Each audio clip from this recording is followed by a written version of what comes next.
I put that one in there like that, and I took this one. That's just crazy. Every time that gets me. It's the click. That's how you know they fit. If you clicked on this video, you are about to see the world's rarest rock. At least we think so. Now, you may be wondering, how can this be the world's rarest rock when this is 3 rocks here? But as you've seen in the first couple of seconds of this video, these rocks fit together to make 1 rock. But before we tell you how we found them, where we found them, and show you how they fit together, what are these actually made of? These rocks are made of the most common substance on Earth, at least the most common substance in the upper crust of the Earth, which is known as the lithosphere.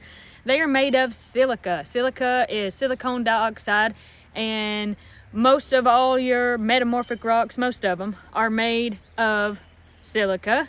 Silica is everywhere. You see it every day. Your house is probably built on it. Very common substance.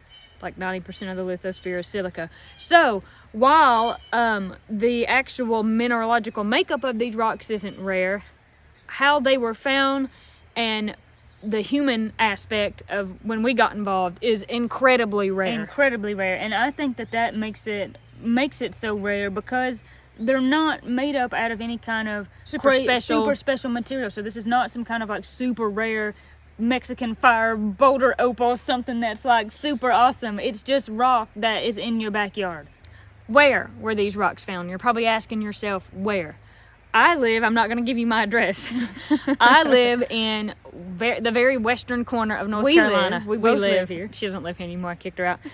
We found these rocks in western North Carolina in a creek, a small creek, a creek that I have spent my whole childhood in. And in fact, I loved it so much that I built a business off of it. And that's what I do for a living. I go get rocks out of the creek, cut them and sell them and make stuff out of them. So in other words, you know a lot about rocks. In other words, I know a lot about that creek and a lot about rocks. I've been doing this for 10 plus years. I have my nose in a rock book every chance I get.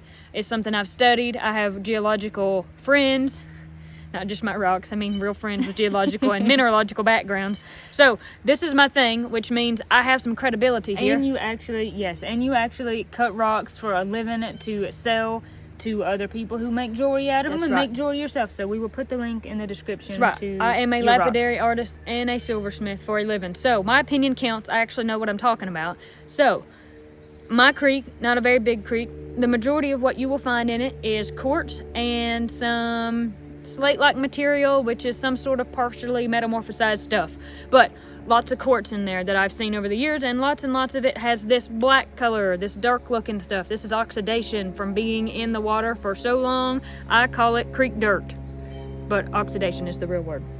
These rocks were found over a 7-year period, and that is one more attribute that makes this the rarest rock. Isn't when it's all put together. Like a lucky number? Yeah, you could say that. This was the first rock that was found out of all 3 of them. Me, Corey, my mom, and my dad were all hiking up the creek, and we found this one first, and we took it home because it has these interesting formation lines, and it also has this in it, which is just another funny thing going on. We can see it from the other side here. It almost looks like a paw print. It's not, obviously. It's just something funny that's going on with the rock. And this oxidation on the outside that I mentioned kind of allows you to see that better. So we thought it was cool. We picked it up. We took it home and thought, well, we'll just go ahead and set this on the porch and keep it. Because we have a lot of rocks from the creek that line the garden beds. And that's not unusual for us to bring lots of rocks home from the creek. So this is one that I found.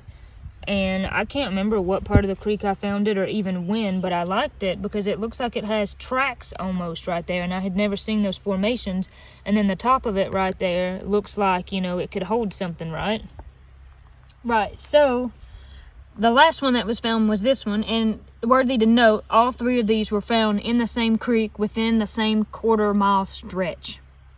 So I found this one last, directly behind my uncle's house. I was with you when you found it. You were. I don't spend a lot of time behind my uncle's house because it's kind of grown up and thick, so there's just really no reason to be in there. But for whatever reason, I was there, and I saw the sun glinting off this face here. But first, you dug a hole. Yeah, I was kind of digging a hole just to kind of play around. I don't know, just having a good time in the water. And then the sun caught either this face or one of these, and it was kind of looked of interest. So when I reached down in there, I pulled this out, and I would have had no idea that this is what I was going to pull out because all my 20 years being in that creek, 25, however you want to say it, I learned to swim when I was like 4. I've never seen anything like this in the creek. For that matter, I've never seen any defined crystal structure really pretty much anywhere around here at all. So this was a shock to find it. And I did a happy dance and I brought it home. Just this rock alone, in your opinion, is rare to find in the creek because of that crystal-like formation, right? Yeah, you just wouldn't think something like this would be in a creek. It really wouldn't be. Not this one anyway. But I started thinking about it. I started thinking about this and I thought, where have I seen that before? I know I've seen these funny lines before. And the more I thought about it, the more I thought, there's another rock or two laying around here that we kept with these same lines. So I decided, this is the one I was thinking about, and I thought, it's somewhere out there in the yard. We set it out there, and I started asking, Corey, do you know where it's at since you found it? No, I don't know where it's at. Dad, do you remember? Last time I seen it, it was over here. And when I found it, it was partially buried under another rock in the yard, and it was covered in just like leaves and stuff because we've been weed eating right there. And I didn't have this one with me yet. It was still in my room. But I found this one, and as soon as I saw that, I knew beyond a shadow of a doubt these two would fit together. My mom and dad said, honey, don't get your hopes up. I don't know about that, but I thought it's worth a try. So I already had this rock from the yard. I went and gathered this rock, and I put them together. And they fit perfectly. And then there's those matching lines on the other side. So from there, I started thinking, isn't that the most wonderful, most amazing, insane thing ever? That's crazy. But I started thinking, wasn't there one more rock with the matching lines? And so I thought, you know, come on, man. This was a miracle. I should be happy for what I got. I shouldn't be trying to go for a third one out here. So we all talked about it, and we said, yeah, wasn't there that one rock that we found? I found this rock on the porch. So I went up there and I fooled with it and I tried to make them fit and I struggled and I couldn't make them fit, but I played with it until I could because I thought, look, they all look the same, don't they? They've got to fit together. I put that one in there like that, and I took this one.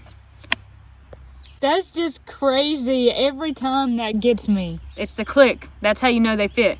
And look, they're all one piece. I mean, they're all in there. And if you look at this piece, look at the front. Look at how they come together. When I take this one out, watch how it goes back. Wow. And if I take this one out, watch how it goes back. So this is beyond a doubt the same rock. I mean, if you don't believe me, then you're just a naysayer. You just don't want to believe. Now, what are the odds or the chances that there's more of this rock somewhere? Somewhere, this whole piece would have come out of a bigger rock, out of some sort of base rock somewhere. And it doesn't even mean that it necessarily come out of the creek. It could have come out of the ground originally, fallen into the creek, and been transported. If I knew more about weathering and what weathering looks like, I could tell you.